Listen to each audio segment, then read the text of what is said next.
सभी को मेरा नमस्कार। मैं ब्रज किशोर मिश्रा, आप सभी का लीगल मेंटोर। उम्मीद करता हूँ आप सभी को मेरी आवाज आ रही है, मैं आप सभी को ठीक ठाक से दिखाई दे रहा हूँ। ये जो पार्ट टू है, आज की टॉपिक में हम जुडिशरी पार्ट टू पढ़ेंगे। पार्ट वन में हमने डिस्कस किया था कि जजेस की जो अपॉइंटमेंट का तरीका है या फिर जो प्रोविजंस है, कब तक वो अपने पद पे बनी रह सकते हैं, जुडिशियल इंडिपेंडेंट कैसे है, पीआईएल, अटॉर्नी जनरल, इन सब के बारे में हमने चर्चा करा हुआ था। क्योंकि ये एक मास्टर रिवीजन क्लास है जिसके अंदर मैं बहुत डिटेल में आपके साथ डिस्कशन नहीं करूंगा। मैं आपको एक थोरली रिवीजन करा दूंगा जिससे आप इस चैप्टर को बहुत क्रिप्स समय में, बहुत कम समय में बहुत अच्छे से इसको समझ सकते हैं। तो ये जो पार्ट होगा, दिस इज पार्ट टू। इस पार्ट के अंदर हम आपके साथ मेनली डिस्कस करेंगे अपॉइंटमेंट और रिमूवल ऑफ जजेस को लेके। तो इस पार्ट को अगर आप कंप्लीट कर लेंगे तो आप मान के चलिए इस एक ठीक ठाक ऐसा टॉपिक है जहां से प्रश्न आने की संभावना बनी रहती है। इसको तीन पार्ट में पढ़ेंगे। पहला पार्ट होगा कि historical debate, second present position, और थर्ड में रिमूवल ऑफ जजेस। तो हम सीधे चलते हैं आपके पास लेके हिस्टोरिकल डिबेट। हिस्टोरिकल डिबेट पे जाने के पहले आपको ध्यान रखना है कि जो अपॉइंटमेंट का तरीका है वो आर्टिकल 124 में लिखा गया है संविधान के सुप्रीम कोर्ट के जजेस के लिए, जिसमें लिखा गया है कि एवरी जज ऑफ सुप्रीम कोर्ट के प्रत्येक जज को कौन अपॉइंट करेगा, shall be appointed by president, वो प्रेसिडेंट के द्वारा अपॉइंट किया जाएगा। आफ्टर कंसल्टेशन, सारे विवाद की जड़ ये कंसल्टेशन शब्द था कि आफ्टर कंसल्टेशन, कंसल्टेशन किससे करेंगे, after consultation with such of the जजेस of supreme court and high court in the states as president deem necessary. कहता यह है कि अगर आपको इसी आर्टिकल के अंदर यह भी प्रोवाइड किया गया है कि चीफ जस्टिस के अलावा किसी और जज की अपॉइंटमेंट अगर करी जाएगी तो उसमें चीफ साहब को कंसल्ट किया जाना जरूरी है। ठीक है। अब इसमें जैसे क्वालिफिकेशन बताई गई कि सुप्रीम कोर्ट की जज बनने की मिनिमम क्वालिफिकेशन क्या है, तो भारत का नागरिक होना, कम से कम किसी एक या एक से ज्यादा हाई कोर्ट का आप 5 साल तक जज हों, या फिर at least 10 year as an advocate of high court हों, या फिर आप प्रेसिडेंट के ओपिनियन में एक डिस्टिंग्विश जुरिस्ट हों।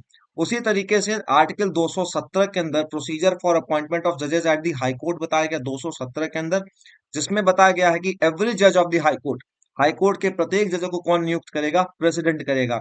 आप यही गलती करते हैं, आप गवर्नर लिख के आते हैं, लेकिन ध्यान रखिएगा यहाँ पे प्रेसिडेंट करते हैं।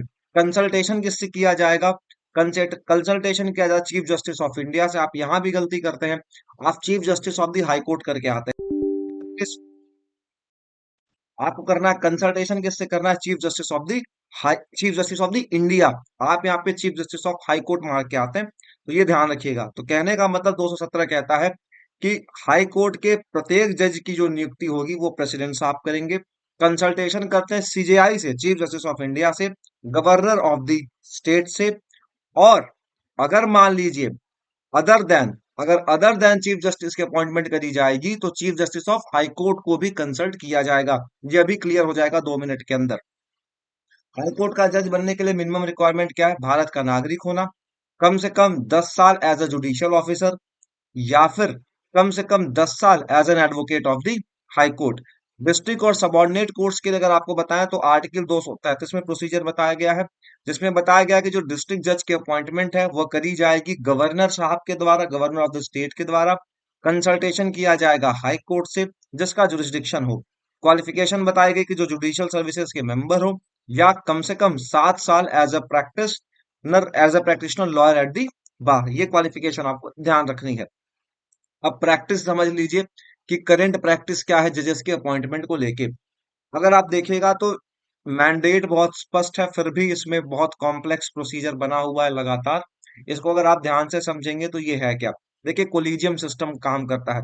कोलिजियम सिस्टम कॉन्स्टिट्यूशनल सिस्टम नहीं है, ये जुडिशियल सिस्टम है जो जुडिशियल एक्टिविज्म के द्वारा बनाया गया है।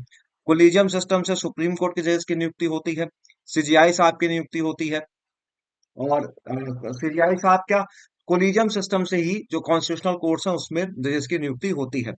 अगर आपको मैं बताता हूं अपॉइंटमेंट ऑफ जजेस ऑफ द सुप्रीम कोर्ट, अगर आपको सुप्रीम कोर्ट में जजेस के अपॉइंटमेंट के बारे में चर्चा करनी है तो वहां जो कोलिजियम होता है, that collegium is CGI plus 4 senior most जजेस। तो अगर सुप्रीम कोर्ट के जजेस की बात करी जाए कि सुप्रीम कोर्ट में अगर जजेस की अपॉइंटमेंट करनी है तो कोलिजियम सिस्टम में क्या होता है, 4+1, 4 सीनियर मोस्ट जज और चीफ साहब। ठीक है। अब देखिए होता क्या है, अगर आप इसको सीक्वेंस में मैं आपको समझाऊं तो ये चीजें कैसे काम करती है आइए समझाते हैं। सबसे पहला कि अपॉइंटमेंट होता कैसे, इस प्रैक्टिस को अगर आपको समझ ये प्रैक्टिस तो बहुत आसानी से लिखी हुई है, इस प्रैक्टिस को मैं इन डिटेल आपको यहाँ समझा देता हूँ। सबसे पहले चीफ जस्टिस ऑफ इंडिया की अपॉइंटमेंट कैसे होती है। आपको ये बात पता है कि जो चीफ जस्टिस ऑफ इंडिया होते हैं, ठीक है, जो चीफ जस्टिस ऑफ इंडिया होते हैं, जब वो जाते हैं, जब अपने पद को छोड़ रहे होते हैं, जब वो अपने पद को छोड़ रहे थे, जब वो रिटायर हो रहे होते हैं, तो यूनियन लॉ मिनिस्टर उनसे पूछते हैं कि जनाब आप अपना सक्सेसर बता दीजिए। क्योंकि जो प्रेसिडेंट चला आ रहा है वो यही आता है कि जो ऑनगोइंग चीफ होते हैं वो अपने सक्सेसर का नाम बताते हैं। और वो जो सक्सेसर होते हैं वो होते हैं सीनियर मोस्ट जज ऑफ द सुप्रीम कोर्ट, वो होते हैं सीनियर मोस्ट जज ऑफ द सुप्रीम कोर्ट। तो union law minister appropriate time पे एक्टिंग चीफ साहब से बोलेंगे, ऑनगोइंग चीफ साहब से बोलेंगे जनाब आप अपना सक्सेसर बता दें, और वह सक्सेसर सीनियर मोस्ट जज होते हैं, ठीक है। फिर चीफ साहब अपना रिकमेंडेशन देंगे, जो उनके बाद सबसे सीनियर मोस्ट जज होंगे उनका नाम वो देंगे। उस रिकमेंडेशन को जो यूनियन लॉ मिनिस्टर है वो प्राइम मिनिस्टर को साहब को भेजेंगे, और प्राइम मिनिस्टर साहब भेज देंगे प्रेसिडेंट साहब को, और प्रेसिडेंट साहब उनको क्या कर देंगे, अपॉइंट कर देंगे as a chief justice of India. तो सीजीआई के अपॉइंटमेंट में कोई बहुत परेशानी नहीं है। जो सबसे सीनियर मोस्ट जज होते हैं चीफ साहब के बाद उनकी ही अपॉइंटमेंट करी जाती है। जैसे फिलहाल जस्टिस संजीव खन्ना साहब हैं, जब हमारे देश के भी जो एक्टिंग चीफ साहब हैं वो जब रिटायर होंगे तो उनके बाद संजीव खन्ना साहब सीनियर मोस्ट जज हैं, वो सीजीआई बनेंगे। अब आते हैं कि सीजीआई के अलावा जो अदर जजेस हैं उनकी अपॉइंटमेंट कैसे होती, तो ध्यान से समझिएगा। जब वैकेंसी आने वाली होती, जब वैकेंसी एक्सपेक्टेड होती कि नहीं वैकेंसी क्रिएट होगी, जैसे कल जस्टिस बोपन्ना साहब रिटायर हुए, तो जब होता है कि नहीं अब वैकेंसी क्रिएट होने वाली होती है, तो जो चीफ जस्टिस ऑफ इंडिया वो इनिशिएट करते हैं, सीजीआई साहब इनिशिएट करेंगे, और वह अपना रिकमेंडेशन किसको भेजेंगे, यूनियन लॉ मिनिस्टर को। अब ध्यान से समझिएगा, जो सीजीआई साहब का ओपिनियन होगा वो उनका खुद का अकेले का ओपिनियन नहीं होता है, वह एक कोलिजियम होता है जिसमें चार सीनियर मोस्ट जजेस होते हैं। एक कोलिजियम होता है जिसमें चार सीनियर मोस्ट जजेस होते हैं, उनसे कंसल्ट करने के बाद ओपिनियन बनाएंगे कि किस आदमी को सुप्रीम कोर्ट का जज बनाना है, ठीक है, ये आपको ध्यान रखना है। फिर वो रिकमेंडेशन यूनियन लॉ मिनिस्टर के पास जब पहुंच जाती है, तो यूनियन लॉ मिनिस्टर उस रिकमेंडेशन को पीएम साहब के पास भेजेंगे, और पीएम साहब अल्टीमेटली एडवाइस कर देंगे किसको, प्रेसिडेंट साहब को। क्योंकि जो प्रेसिडेंट साहब होते हैं, प्रेसिडेंट साहब एक्ट्स किस पे काम करते हैं, act on aid and advice of the council of minister headed by prime minister. तो सीक्वेंस समझिएगा, जब चीफ साहब को अपॉइंट करना होता है, जब चीफ, तो जो ऑन गोइंग चीफ जस्टिस होते हैं वो अपने सक्सेसर का नाम बताएंगे, ठीक है, वो अपने सक्सेसर का नाम बताएंगे। तो जो यूनियन लॉ मिनिस्टर होते हैं अप्रोप्रिएट टाइम पे पूछते हैं कि सर आपके सक्सेसर का नाम, तो जो सीनियर मोस्ट जज होते हैं उनके बाद वो उनका नाम बताते हैं, फिर वो प्राइम मिनिस्टर साहब के पास जाएगा, प्राइम मिनिस्टर साहब एडवाइस करेंगे, प्रेसिडेंट साहब अपॉइंट कर देंगे। अदर जजेस के बारे में चर्चा करी जाए, तो जब वैकेंसी अराइज होने वाली होती है उसके पहले पहले क्या करते हैं कि जो हमारे देश के चीफ साहब होते हैं वो प्रोसेस को इनिशिएट करते हैं, और एक नाम सजेस्ट करते हैं यूनियन लॉ मिनिस्टर को। अब वो जो नाम सजेस्ट करते हैं वो उनका खुद का अकेले का नाम नहीं होता है, वह कंसल्ट करते हैं कोलिजियम, कोलिजियम में चार सीनियर मोस्ट जज होते हैं, मतलब चीफ साहब कंसल्ट करेंगे कोलिजियम से, कोलिजियम में चार सीनियर मोस्ट जजेस होंगे, और उस नाम को फिर यूनियन लॉ मिनिस्टर के पास भेजेंगे, यूनियन लॉ मिनिस्टर फिर भेजेंगे प्राइम मिनिस्टर के पास, और प्राइम मिनिस्टर एडवाइस कर देंगे, ठीक है। ये बात आपको ध्यान रखनी है। अब उसके बाद हाई कोर्ट्स में आते हैं। हाई कोर्ट में चीफ जस्टिस की अपॉइंटमेंट कैसे होती है, तो ध्यान से समझिएगा। आर्टिकल 217 में ये बताया गया है कि अब हाई कोर्ट के चीफ जस्टिस कैसे अपॉइंट होते हैं, ध्यान समझिएगा। इस प्रोसेस को शुरू कौन करता है, इस प्रोसेस को शुरू करते हैं चीफ जस्टिस ऑफ इंडिया। जैसे मान लीजिए कोई हाई कोर्ट के चीफ जस्टिस हैं, वो रिटायर होने वाले हैं, अब वहां पे वैकेंसी क्रिएट होने वाली है, तो प्रोसेस शुरू कौन करेंगे, चीफ जस्टिस ऑफ इंडिया। ये प्रोसेस शुरू किया जाता है वेल इन टाइम की, कम से कम मान लीजिए वैकेंसी आने के पहले पहले ये चीजें अपॉइंटमेंट इंश्योर कर लिया जाए। चीफ जस्टिस ऑफ इंडिया क्या करते हैं, चीफ जस्टिस ऑफ इंडिया अपना recommendation, chief justice of India would send his recommendation for the appointment of जज of high court as chief justice to another in consultation with दो senior most जजेस। अब बहुत ध्यान से समझिएगा, चीफ जस्टिस ऑफ इंडिया एक नाम भेजेंगे यूनियन लॉ मिनिस्टर के पास, चीफ जस्टिस ऑफ इंडिया एक नाम भेजेंगे यूनियन लॉ मिनिस्टर के पास कि इन व्यक्ति को, इस जज साहब को हम क्या बनाएंगे, चीफ जस्टिस। तो क्या वह नाम उनका खुद का होगा अकेले, नहीं। तो चीफ जस्टिस ऑफ इंडिया जो रिकमेंडेशन देते हैं, जो रिकमेंडेशन देते हैं, वह रिकमेंडेशन कंसल्टेशन से आते हो, वह कंसल्टेशन होता है दो सीनियर मोस्ट जजेस से, ठीक है। वह रिकमेंडेशन जब यूनियन लॉ मिनिस्टर के पास चली जाती तो यूनियन लॉ मिनिस्टर जो स्टेट गवर्नमेंट है उसके उसके व्यूज को भी लेते हैं, जब स्टेट गवर्नमेंट के ओपिनियन को लेने व्यूज को ले लेते हैं तो यूनियन लॉ मिनिस्टर फिर वही प्राइम मिनिस्टर साहब को भेजेंगे और प्राइम मिनिस्टर साहब प्रेसिडेंट साहब को क्या कर देंगे, हेल्प कर देंगे, एडवाइस कर देंगे अपॉइंटमेंट करने के लिए। तो ये प्रोसेस समझिएगा। चीफ जस्टिस ऑफ इंडिया एक नाम भेजेंगे यूनियन लॉ मिनिस्टर को कि ये जज साहब जो हैं, हम इनको chief justice of a particular high court बनाना चाहते हैं। लेकिन वो उनका अकेले का नाम नहीं होगा, वो दो सीनियर मोस्ट जजेस से कंसल्ट करेंगे। डिस्टिंक्शन समझिएगा। अभी मैंने आपको बताया कि जब सुप्रीम कोर्ट के किसी जजेस की अपॉइंटमेंट करनी होती है तो वो चार सीनियर मोस्ट जजेस से कंसल्ट कर रहे थे।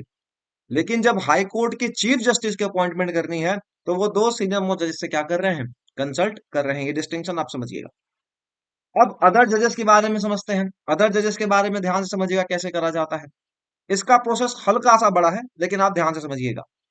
जब वैकेंसी क्रिएट होने वाली होती है तो जो हाई कोर्ट के चीफ जस्टिस होते हैं, जो हाई कोर्ट के चीफ जस्टिस साहब होते हैं, वह जितनी जल्दी हो सके उतनी जल्दी एक एक नाम को क्या करते हैं, कम्युनिकेट करते हैं चीफ मिनिस्टर साहब को। अब फिर वही बात है कि जो हाई कोर्ट के चीफ जस्टिस हैं, क्या वह किसी का भी नाम, मतलब अब खाली अपने ओपिनियन को करेंगे? उत्तर आएगा नहीं। चीफ जस्टिस साहब कंसल्ट करते हैं दो सीनियर मोस्ट जजेस से, दो सीनियर मोस्ट जजेस से कंसल्ट करेंगे। कंसल्ट करने के बाद वो पूरा कंसल्टेशन राइटिंग में होगा और उस ओपिनियन को भेजेंगे सीएम साहब के पास। जब प्रपोजल ऑफ अपॉइंटमेंट जो प्रपोजल ऑफ अपॉइंटमेंट सीएम साहब के पास चला जाता है, जब प्रपोजल ऑफ अपॉइंटमेंट सीएम साहब के पास चला जाता है, सीएम साहब उसको कंसीडर करते हैं। हालांकि अगर चीफ मिनिस्टर किसी और का नाम सजेस्ट करना चाहें तो वो उसका भी नाम कंसिडरेशन के लिए दे सकते हैं। अब आप सभी को पता है कि जो गवर्नर होते हैं, he he is bound to act on advice of council of minister headed by chief minister. तो होता क्या है कि जो चीफ जस्टिस का जो प्रपोजल है, जिसमें चीफ साहब ने दो सीनियर मोस्ट जज से कंसल्ट करके किसी आदमी का नाम प्रपोज किया है, वो जो पूरा प्रपोजल है वह गवर्नर साहब के पास भी भेजा जाता है। साथ ही साथ वह copy chief justice of India के पास भी भेजी जाती है और यूनियन लॉ मिनिस्टर के भी पास भेजी जाती है। ये इसलिए करा जाता है कि ये कंसिडरेशन जल्दी जल्दी आगे बढ़ सके। अब चीफ साहब, जैसे आपको मैंने बताया कि पीएम एडवाइस करते हैं प्रेसिडेंट को, उसी तरीके से जो चीफ मिनिस्टर होते हैं वो एडवाइस करते हैं किसको, गवर्नर को। और गवर्नर साहब रिकमेंडेशन को क्या करते हैं, फॉरवर्ड करेंगे किसको, यूनियन लॉ मिनिस्टर को। यूनियन लॉ मिनिस्टर को फॉरवर्ड करेंगे। जब यूनियन लॉ मिनिस्टर के पास ये चीजें पहुंच गई तो यूनियन लॉ मिनिस्टर इसको कहाँ भेजेंगे, वो तुरंत भेज देते हैं चीफ जस्टिस ऑफ इंडिया के पास। जैसे ही चीफ जस्टिस ऑफ इंडिया के पास पहुंचा, चीफ साहब दो सीनियर मोस्ट जजेस से कंसल्ट करेंगे और उस व्यक्ति के नाम को लेके अपने ओपिनियन को देंगे। वह ओपिनियन वह ओपिनियन जैसे किसके पास आ गया, वो ओपिनियन जैसे यूनियन लॉ मिनिस्टर के पास आ गया, यूनियन लॉ मिनिस्टर फिर किसको भेजेंगे, प्राइम मिनिस्टर को। और प्राइम मिनिस्टर किसको एडवाइस कर देंगे, प्राइम मिनिस्टर फिर एडवाइस कर देंगे प्रेसिडेंट साहब को और फिर उनकी अपॉइंटमेंट कर दी जाएगी। तो प्रोसेस अगर मैं आपको बहुत आसानी से समझा देता हूँ, ये प्रोसेस देखिए चलता कैसे है, इसको एक लाइन में मैं आपको समझा देता हूँ। देखिएगा, अगर मैं आपको यहाँ पे समझाने की कोशिश करूं तो जो हमारे आउटगोइंग चीफ होते हैं, सीजीआई जो रिटायर हो रहे होते हैं, वह अपने सक्सेसर का नाम बताते हैं। ठीक है, अपने सक्सेसर का नाम बताते हैं और वो कौन होते हैं, वो होते हैं सीनियर मोस्ट जज। वह उनके बाद सीनियर मोस्ट जज होते हैं। ठीक है, अदर जजेस के बारे में चर्चा करी जाती है। सीजेआई साहब चार सीनियर मोस्ट जजेस, फोर सीनियर मोस्ट जजेस से क्या करते हैं, सीनियर मोस्ट जजेस से कंसल्ट करते हैं, चार सीनियर मोस्ट जजेस से कंसल्ट करते हैं। कंसल्ट करने के बाद यूनियन लॉ मिनिस्टर के पास भेजेंगे, यूनियन लॉ मिनिस्टर के पास, और यूनियन लॉ मिनिस्टर पीएम के पास, और पीएम साहब एडवाइस कर देंगे प्रेसिडेंट साहब को। ठीक है, इतनी बात क्लियर है। हाई कोर्ट में होता क्या है कि जो सीजीआई साहब होते हैं, सीजीआई साहब सीजीआई साहब क्या करते हैं, सीजीआई साहब दो सीनियर मोस्ट जजेस से कंसल्ट करेंगे, दो सीनियर मोस्ट जजेस से कंसल्ट करते हैं। कंसल्ट करने के बाद एक नाम भेजेंगे, एक ओपिनियन भेजेंगे किसको, यूनियन लॉ मिनिस्टर को। यूनियन लॉ मिनिस्टर को एक नाम भेजेंगे, यूनियन लॉ मिनिस्टर को। यूनियन लॉ मिनिस्टर क्या करते हैं, इस पे ओपिनियन लेते हैं, व्यूज लेते हैं स्टेट गवर्नमेंट का। जिस भी स्टेट गवर्नमेंट के वो चीफ साहब होंगे उनको अपॉइंट करने की बात करी जा रही होगी।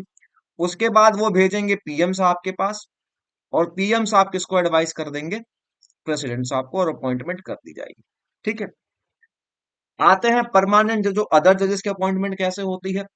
तो इसमें जो chief justice of high court होते हैं, chief justice of high court, ये अपने दो सीनियर मोस्ट जजेस से कंसल्ट करेंगे।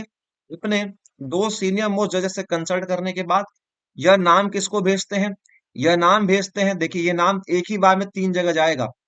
सीएम साहब के पास जाता है, गवर्नर साहब के पास जाता है, सीजेआई साहब के पास भी भेजा जाता है, और यूनियन लॉ मिनिस्टर के पास भी भेजा जाता है।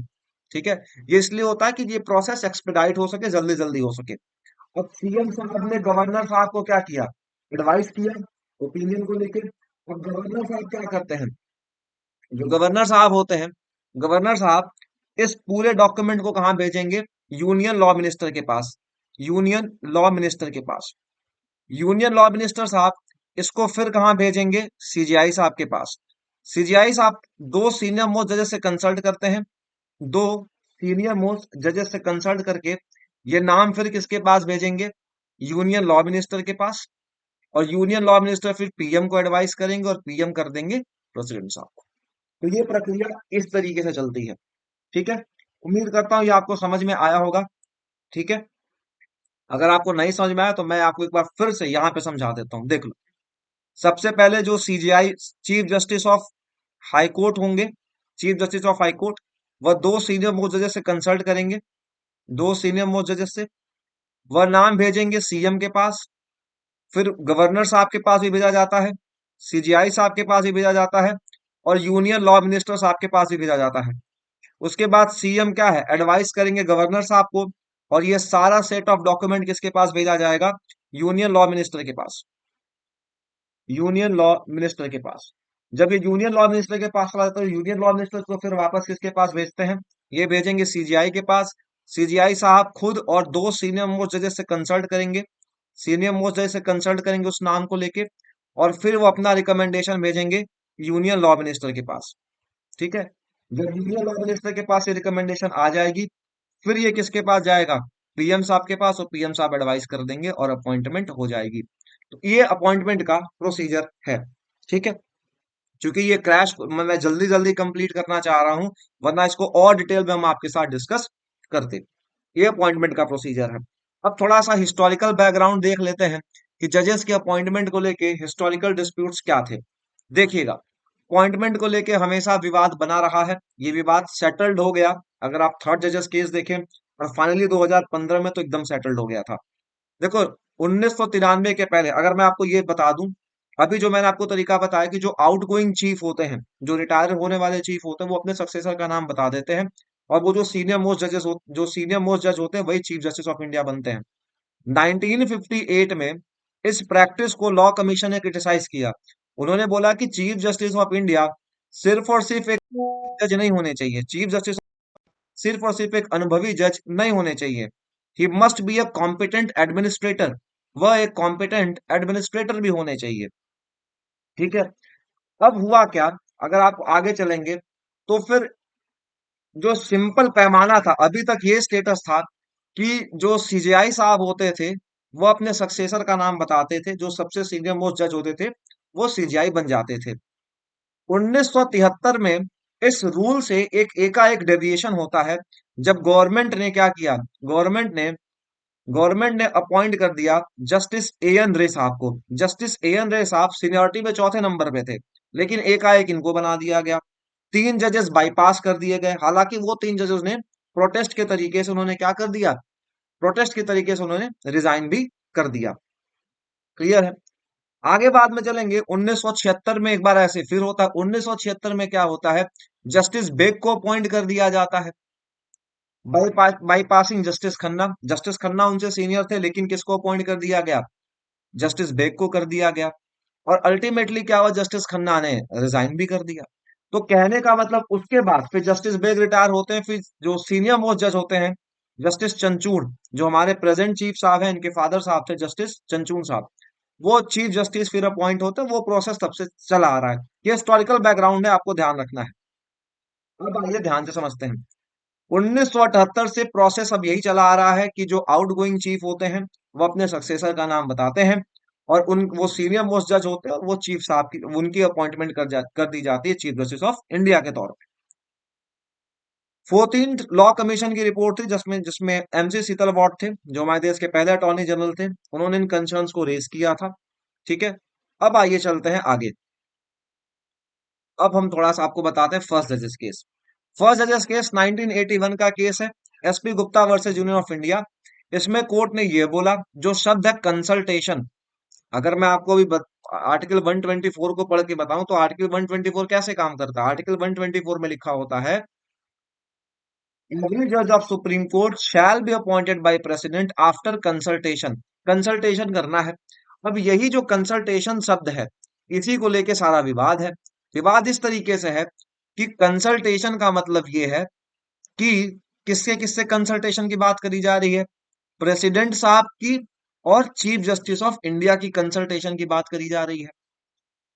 क्या सीजीआई ने जिस नाम को बोला है, सीजीआई ने जिस नाम को बोला है, उस नाम को मानने के लिए प्रेसिडेंट बाध्य है, या फिर वह उस नाम से क्या कर सकते हैं, डेविएट भी कर सकते हैं। इसी बात को लेके पूरा विवाद था। 1981 में SP Gupta versus union of India का, जिसे फर्स्ट जजेस केस बोलते हैं, इसमें कोर्ट ने क्या बोला, इसमें कोर्ट ने बोला कि देखिएगा, जो ओपिनियन, इसमें बहुत सिंपल बोला, इसमें यह बोला गया, प्राइमेसी दी गई एग्जीक्यूटिव को और बोला गया कि जो चीफ जस्टिस ऑफ इंडिया का ओपिनियन है, ठीक है, चीफ जस्टिस ऑफ इंडिया के ओपिनियन को रिफ्यूज किया जा सकता है। इसका मतलब यह है कि जो सीजीआई का ओपिनियन है, उसके ओपिनियन को रिफ्यूज किया जा सकता है प्रेसिडेंट के द्वारा, बाय प्रोवाइडिंग कोजेंट रीजन। कहने का मतलब सीजीआई का ओपिनियन बाइंडिंग नहीं है। तो फर्स्ट जजेस केस में बोला, प्राइमेसी दी गई एग्जीक्यूटिव को, प्राइमेसी दी गई एग्जीक्यूटिव को। सेकंड जजेस केस, जिसको बोलते हैं supreme court advocate on record association versus union of India, इसमें कोर्ट ने अपने दिए गए 1981 के डिसीजन, 1993 का जजमेंट है, कोर्ट ने बदल दिया। कोर्ट ने बोला जी नहीं, चीफ साहब जो नाम सजेस्ट करेंगे, जो नाम रिकमेंड करेंगे, प्रेसिडेंट को उसी नाम को मानना पड़ेगा, प्रेसिडेंट को उसी नाम को मानना पड़ेगा। और इसमें कोर्ट ने यह बोल दिया, इसके अंदर कोर्ट ने बोला कि primacy to the judiciary, primacy to the judiciary, primacy to the judiciary. अब यहां समझना, जो पहला केस था फर्स्ट जजेस केस, उसमें बोला गया कि चीफ साहब के ओपिनियन को रिफ्यूज किया जा सकता है प्रेसिडेंट साहब के द्वारा बाय प्रोवाइडिंग कोजेंट रीजन, 1981 में। और 1993 में supreme court advocate on record association versus union of India, से आप बोलते हैं सेकंड जजेस केस, इसके अंदर कोर्ट ने बोला कि जी हाँ, जो प्रेसिडेंट साहब हैं, ही is bound by the recommendation of chief justice of India. और यहां पे बोला गया कंकरेंस, बोला गया कंकरेंस का मतलब ये है, यहां पे बोला गया जो कंसल्टेशन शब्द है उसका मतलब है कंकरेंस। बताया गया कंसल्टेशन का मतलब है कंकरेंस, कंकरेंस का मतलब जो ओपिनियन चीफ का, वही ओपिनियन किसका मान लिया जाएगा, प्रेसिडेंट साहब का, प्राइमेसी दी गई जुडिशरी को। उसके बाद क्या होता है, उसके बाद क्या हुआ, जो सेकंड जजेस केस था, जो सेकंड जजेस केस था, इसी केस से कोलिजियम सिस्टम की उत्पत्ति होती है, इसी से कोलिजियम सिस्टम की उत्पत्ति होती है। और इसमें कोलिजियम था सीजेआई प्लस दो सीनियर मोस्ट जजेस, सीजीआई प्लस दो सीनियर मोस्ट जजेस। तो जो सेकंड जजेस केस है, उसी केस ने कोलिजियम सिस्टम की क्या की है, उत्पत्ति करी हुई है। इसमें बोला गया, चूंकि ओपिनियन की बात करी जाती, बोला गया कि जो चीफ साहब का ओपिनियन होगा, वो ओपिनियन उनका इंडिविजुअल ओपिनियन नहीं होगा, वह दो सीनियर मोस्ट जजेस से कंसल्ट करेंगे। इतनी बात क्लियर है? आपने कहा जी सर बिल्कुल क्लियर है। तो इस जजमेंट ने क्या करा कि जो एग्जीक्यूटिव एलिमेंट था उसको एकदम मिनिमाइज कर दिया, जितना हो सकता था उतना क्या कर दिया, रिड्यूस कर दिया। उसके बाद 1998 में आर्टिकल 143 का यूज करके एडवाइजरी जुरिस्डिक्शन इन्वोक करके इसी कंसल्टेशन शब्द के ऊपर क्लैरिटी मांगी गई। और कोर्ट ने इसमें क्या बोला, कोर्ट ने इस प्रेसिडेंशियल रेफरेंस में बोला कि जो कंसल्टेशन शब्द है, कंसल्टेशन शब्द को कोर्ट ने इंटरप्रेट किया और बोला कि जो प्रोसेस ऑफ अपॉइंटमेंट ऑफ जजेस ऑफ सुप्रीम कोर्ट है, वो क्या है, it is integrated participatory consultative process. और साथ ही साथ इसमें जो अब जो कोलिजियम था, कोलिजियम हो गया सीजीआई प्लस चार सीनियर मोस्ट जजेस, कोलिजियम प्लस चार सीनियर मोस्ट जजेस।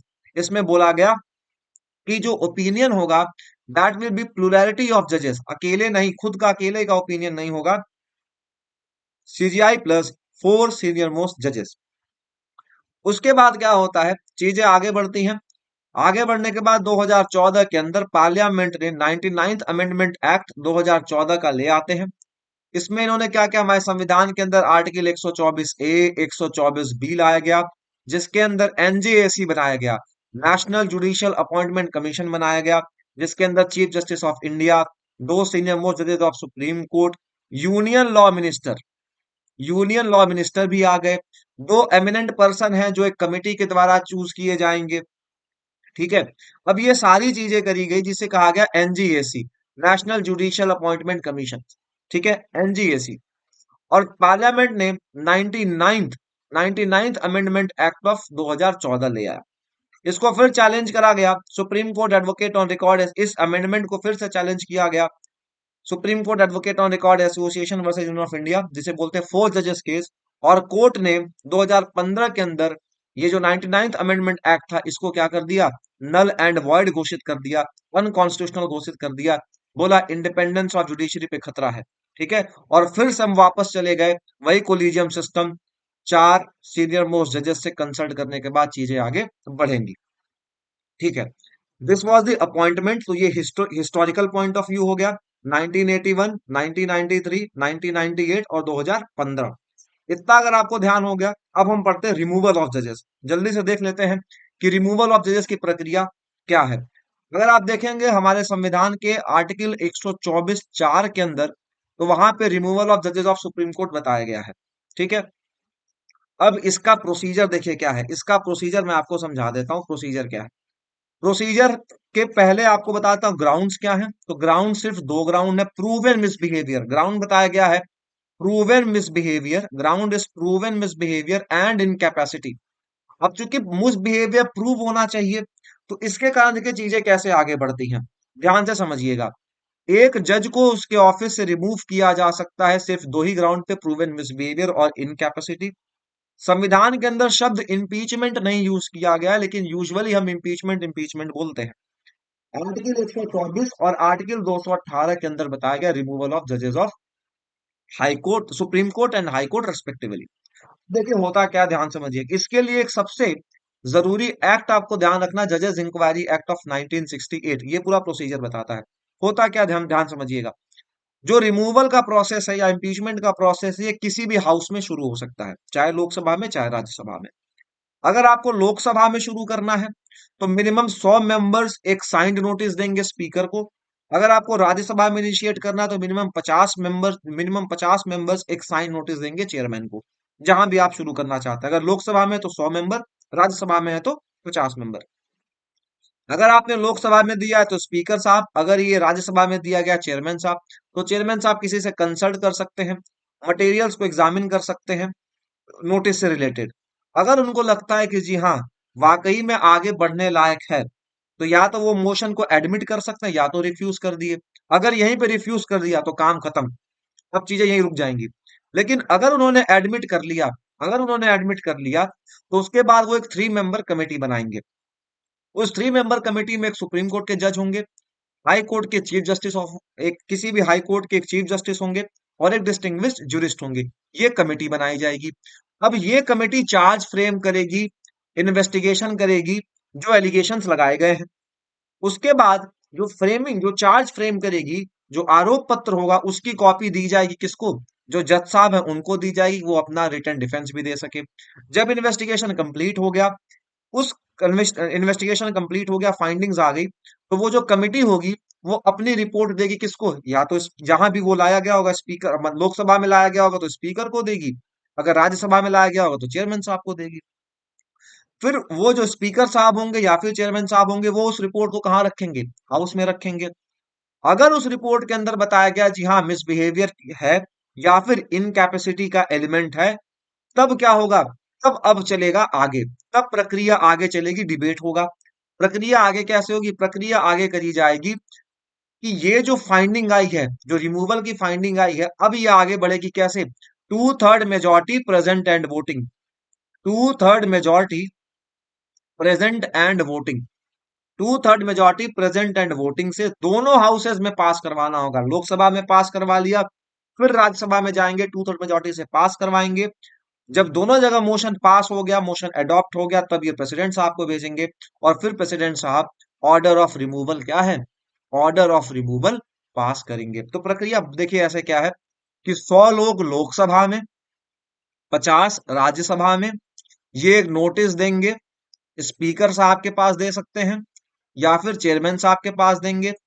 ये या तो एडमिट करेंगे या रिफ्यूज करेंगे। अगर रिफ्यूज कर दिए तो काम यहीं खत्म हो जाएगा। एडमिट कर लिए, जैसे ही एडमिट करेंगे तो ये एक कमेटी बनाएंगे। उस कमेटी में एक सुप्रीम कोर्ट के जज होंगे, एक सुप्रीम कोर्ट के जज होंगे, हाई कोर्ट के चीफ जस्टिस होंगे, हाई कोर्ट के चीफ जस्टिस होंगे, और एक एमिनेंट जुरिस्ट होंगे या डिस्टिंग्विश्ड जुरिस्ट होंगे। ये लोग अपनी फाइंडिंग्स देंगे, चार्ज फ्रेम करेंगे, सामने वाले जज साहब को भी मौका देंगे कि अपना रिटन डिफेंस करिए।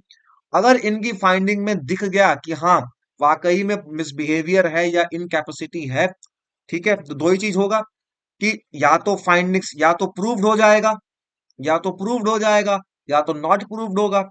अगर नॉट प्रूव्ड है तो काम यहीं खत्म, सब कुछ रुक जाएगा। और अगर प्रूव हो गया कि नहीं वाकई में प्रूवन मिसबिहेवियर है, तब two third majority present and voting, two third majority present and voting से दोनों हाउसेज में हमें क्या कर दोनों हाउसेज में हमें इस मोशन को क्या करवाना पड़ेगा, पास करवाना पड़ेगा। और फिर प्रेसिडेंट साहब इस पे साइन करेंगे और वो जज साहब क्या हो जाएंगे, रिमूव कर दिए जाएंगे। ठीक है। 1991 में अगर आपको बताऊं तो 1991 में कि जस्टिस सौमित्र सेन जो चीफ जस्टिस थे कलकत्ता हाई कोर्ट के, उनको इम्पीच किया गया था। उनको नहीं, I am correcting my self, 2011 में, 2011 के अंदर सौमित्र सेन जो chief justice of Calcutta high court थे, उनको इम्पीच किया गया था मिस अप्रोप्रिएशन ऑफ फंड को लेके। और 1991 में इनिशिएट किया गया था जस्टिस वी रामास्वामी जो चीफ जस्टिस ऑफ पंजाब और हरियाणा हाई कोर्ट थे।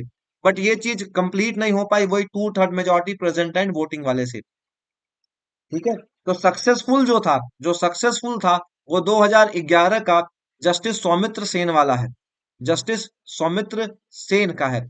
और 1991 का इट वाज अनसक्सेसफुल, ये अनसक्सेसफुल था, two third majority present and voting वाले क्राइटेरिया को फुलफिल नहीं कर पाया गया था। ठीक है। अगर लोअर जुडिशरी के रिमूवल की बात करें तो डिस्ट्रिक्ट जज या जो एडिशनल डिस्ट्रिक्ट जज हैं, उनके ऑफिस उनको रिमूव किया जाता है स्टेट गवर्नमेंट के द्वारा, बट कंसल्टेशन करी जाती है रिस्पेक्टिव हाई कोर्ट से। ये बात आपको ध्यान रखनी है। जुडिशियल ट्रेनिंग के लिए आपको छोटी सी बात बता दूं कि जो नेशनल जुडिशियल एकेडमी है, ये गवर्नमेंट फंडेड ट्रेनिंग इंस्टीट्यूट है। ठीक है। ये 1993 में बनाया गया था, भोपाल में लोकेटेड है, इसका रजिस्टर्ड ऑफिस आपको नई दिल्ली में है। ये जुडिशियल रिफॉर्म्स के लिए ये कई सजेशंस देता है, ट्रेनिंग कराता है। एक चीज आपको ध्यान रखना है कि जो ये आपकी नेशनल जुडिशियल एकेडमी है, इसमें एक नेशनल जुडिशियल एजुकेशनल स्ट्रेटेजी बनाई गई है, NJES। ये 2006 में बनाई गई थी, जो बनाया गया था जुडिशियल एजुकेशन देने के लिए हाई कोर्ट जजेस को, डिस्ट्रिक्ट जुडिशरी को और स्टेट जुडिशियल एकेडमिशियंस को। ये आपको ध्यान रखना है। साथ ही साथ रिटायरमेंट के लिए मैं आपको बता देता हूँ कि जो रिटायरमेंट एज सुप्रीम कोर्ट के लिए 65 साल, हाई कोर्ट के लिए 62 साल, और जो डिस्ट्रिक्ट कोर्ट की जो जजेस होती हैं, उनका जो रिटायरमेंट एज है वो स्टेट गवर्नमेंट तय करती है सर्विस रूल्स के अकॉर्डिंग। ठीक है। एक बिल था जो 114वां अमेंडमेंट बिल 2010 का, जिसमें प्रपोज किया गया था कि जो हाई कोर्ट के जजेस हैं उनकी एज 62 साल से कितनी कर दी जाए, 65 साल कर दी जाए। बट ये कुछ इसका इसका कुछ प्रभावी परिणाम नहीं मिला। तो फिलहाल स्थिति यही है कि अगर हाई कोर्ट के जज हैं तो 62 साल की उम्र में आपको रिटायर होना पड़ेगा। 114वां amendment bill 114th amendment bill 2010 का, जिसने ये प्रपोजल दिया था कि हाई कोर्ट के जजेस की जो रिटायरमेंट एज है वो 62 से 65 कर दी जाए। ठीक है। क्योंकि इस बिल का कोई अभी तक मतलब इसका रेप्रिकर्शन नहीं है, तो फिलहाल ये आप ये 62 समझ लीजिएगा, ये एक तरीके से खाली बस्ते में ही है। वेंकट चलैया कमेटी ने एक रिकमेंडेशन दी थी, वेंकट चलैया कमेटी ने रिकमेंडेशन 2000 में ये दी थी कि अच्छा, वेंकट चलैया कमेटी क्यों बनाई गई थी, ये वर्किंग ऑफ संविधान को लेके बनाई गई थी। 2000 में इसने रिकमेंडेशन दिया कि जो सुप्रीम कोर्ट के जजेस हैं, इनकी जो रिटायरमेंट एज है वो 65 से कितनी कर दी जाए, 65 से कितनी कर दी जाए, 68 कर दी जाए, 65 से बढ़ा के 68 कर दी जाए। तो वेंकट चलैया कमेटी की जो रिपोर्ट थी, इसने बोला कि रिटायरमेंट एज ऑफ जजेस ऑफ हाई कोर्ट वो 65 कर दी जाए। और सुप्रीम कोर्ट, तो कहने का मतलब ये है कि इन्होंने बोला कि सुप्रीम कोर्ट के जो जजेस हैं उनकी रिटायरमेंट एज 65 से 68 कर दी जाए। हालांकि ये हो नहीं पाया, तो फिलहाल जो रिटायरमेंट एज है वो है 65 साल ही। ठीक है। ये चीजें आपको ध्यान रखनी है। बाकी इसके बाद अब बच गया आपका जुडिशियल रिव्यू वाला पार्ट। तो जुडिशियल रिव्यू वाले पार्ट को हम किसी और लेक्चर में डिस्कस कर लेंगे। आज की क्लास में पार्ट 2 में इतना ही। आप इसको रिवाइज करिएगा। इसके जस्ट बाद हम आपको पार्ट थे जिसके अंदर आपको separation of power, division of power, judicial review और बेसिक स्ट्रक्चर वाला पार्ट कंप्लीट करवा देंगे, और जुडिशरी विल बी डन। आप सभी का बहुत बहुत धन्यवाद, और मन लगा के पढ़ाई करें। This is Braj Kishore Mishra.